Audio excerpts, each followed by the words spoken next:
আমি তোমার বিষয়ে অনেক ভেবেচিন্তে দেখলাম আদম খান। আমি রোকেয়া বেগমের সঙ্গে পরামর্শ করলাম, কারণ তোমার কথায় উনিও খুব আঘাত পেয়েছেন। কিন্তু শেষ পর্যন্ত আমি একটা সিদ্ধান্তে এসেছি যে আমি তোমাকে প্রজাদের হাতে তুলে দেব, ওরাই তোমার বিচার করবে।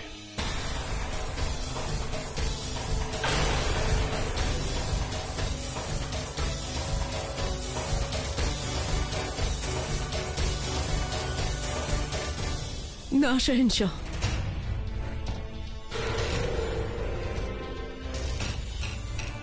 শাহেনশাহ আপনি এরকম করবেন না। ক্ষমা করে দিন আদম খানকে শাহেনশাহ। আপনি এটা কি বলছেন বড় আম্মি? আমি শুধু আপনাকে এটাই বলতে চাইছি, আদম খানকে ক্ষমা করে দিন।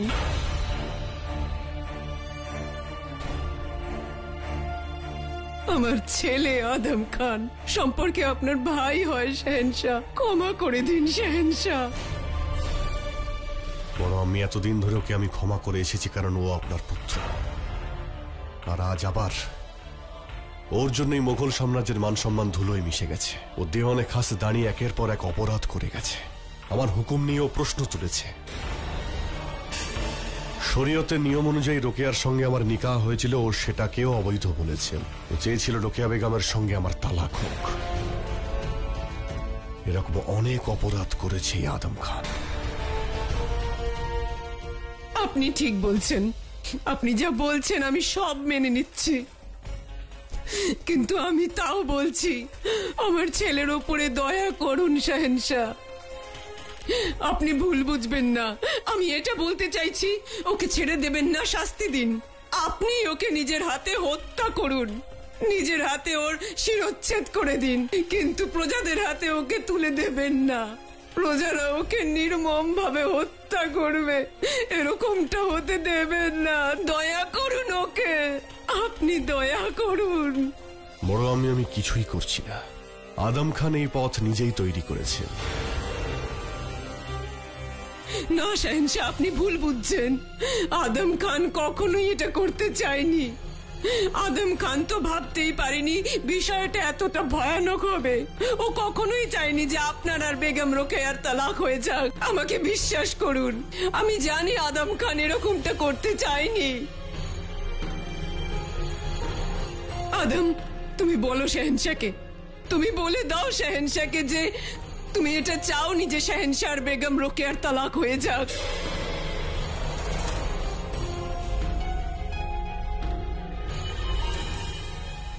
আদম, বলো শাহেনশাহকে। আদম, নিজের অহংকার ত্যাগ করো। তুমি নিজের আম্মির কথা ভেবে শাহেনশাহকে বলে দাও, আদম আমি তোমাকে অনুরোধ করছি। শাহেনশাহ, বিশ্বাস করুন আমার মনে তেমন কিছু ছিল না।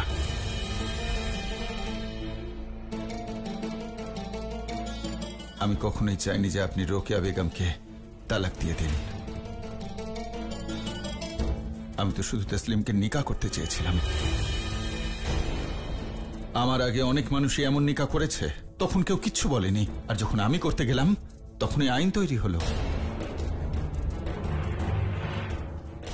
সেটা আমার খারাপ লেগেছে।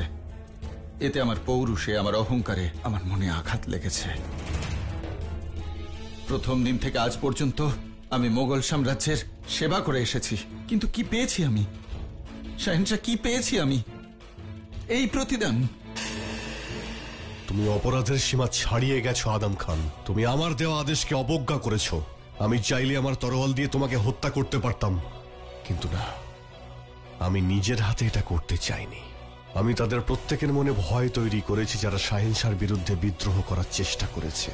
এটাই বোঝাতে চেয়েছি কেউ আমার বিরুদ্ধে আঙুল তুললে তার অবস্থা এরকমই হবে। আদম খান, আজ তোমার অহংকারকে আমি চূর্ণ করে দিয়েছি। আজ তুমি বুঝতে পেরেছ যে তুমি শাহেনশাহ আর প্রজাদের সামনে কতটা অসহায় আর কতটা দুর্বল। তোমার ভাগ্য ভালো আদম খান যে বড় আম্মির জন্য আবার আমি তোমাকে প্রাণ ভিক্ষা দিলাম, কিন্তু তুমি শাস্তি অবশ্যই পাবে। তবে শাস্তি দেওয়ার দায়িত্ব আমি রোকেয়া বেগমকে দিলাম।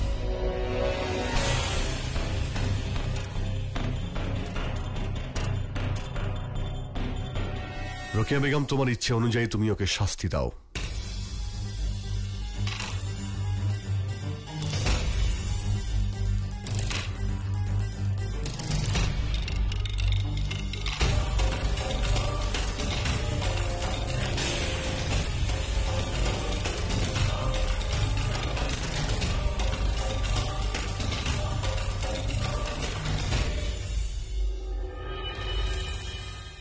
আপনি না শুধু আমার বন্ধু শহর, বরং এক শেহেনশাহ।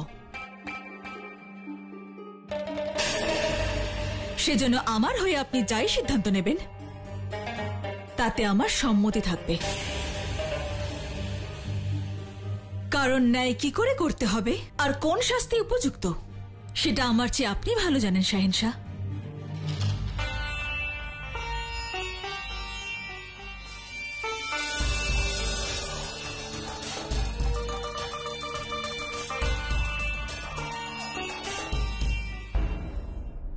আদম খান, তোমাকে আমি শাস্তি হিসেবে তোমার কাছ থেকে সুবেদারের দায়িত্ব কেড়ে নিলাম।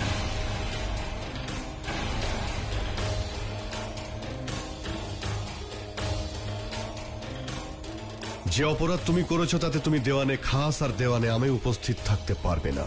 আমি নিষেধাজ্ঞা জারি করলাম।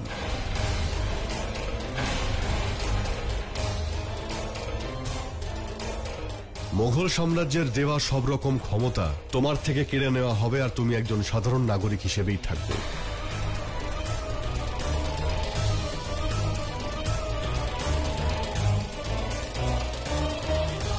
আজগার সাহেব, আদম খানের থেকে হাতিয়ার আর অর্থ নিয়ে নেওয়া হোক আর আমার পরের হুকুম পর্যন্ত ওকে কারাগারে বন্দী রাখা হোক।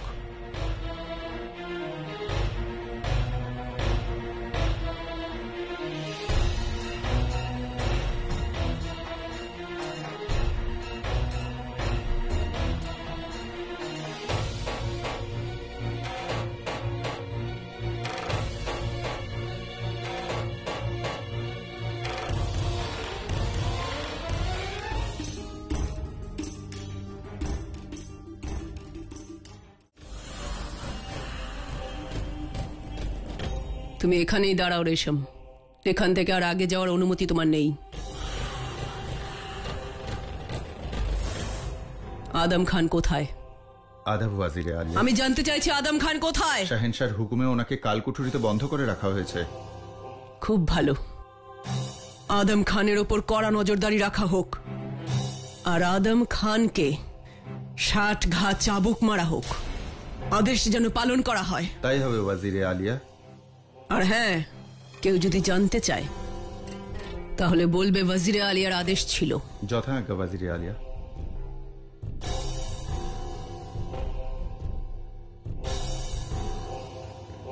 খেয়াল রাখবে রেশম, আদম খান যেন শাস্তি পেতেই থাকে। সবাই যেন দেখে আদম খান কতটা শাস্তি পাচ্ছে। মাফ করবেন ওয়াজিরে আলিয়া, কিন্তু আদম খান সাহেব তো আপনার ছেলে, আপনি এমনটা কেন করছেন? প্রমাণ করতে চাই সবার সামনে ন্যায়ের পক্ষে আমি কেবলমাত্র এই মুঘল সাম্রাজ্যের ওয়াজিরে আলিয়া, আদম খানের আম্মি নই। আমার কাছে আদম খান একজন অপরাধী আর আজও আমি শেহেনশাহর কাছে বিশ্বস্ত। আদেশ পালন করা হোক। তাই হবে হুজুর, কিন্তু এতে লাভটা কি হবে? প্রথমত বলে দিই, কারণ আমি আদম খানকে শাস্তি দিচ্ছি, সেখানে অন্য কেউ শাস্তি দিতে পারবে না। আর দ্বিতীয় উদ্দেশ্য হলো এই পথ দিয়ে এগোলে আমি বেগম যোধার অহংকার ভাঙতে পারবো। আর বেগম যোধা, বেগম রোকেয়া আর জালাল, এই 3 জন কেউ।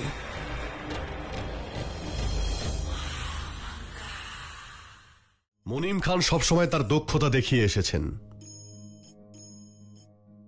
উনি শুধু কাবুল দখল করেননি, উনি বেঈমান সারিফুদ্দিনকেও আমার কাছে বন্দী করে নিয়ে এসেছেন। তাই আজ থেকে মুনিম খানকে সেনা বিভাগের ওয়াজির নিযুক্ত করলাম।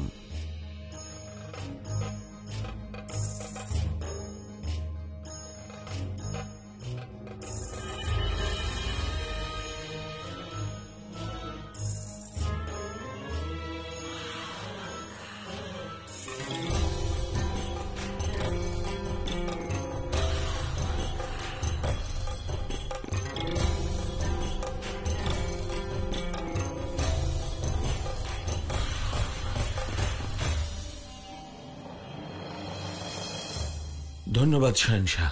বান্দা সাম্রাজ্যের সুরক্ষার জন্য নিজের প্রাণ দিতেও প্রস্তুত।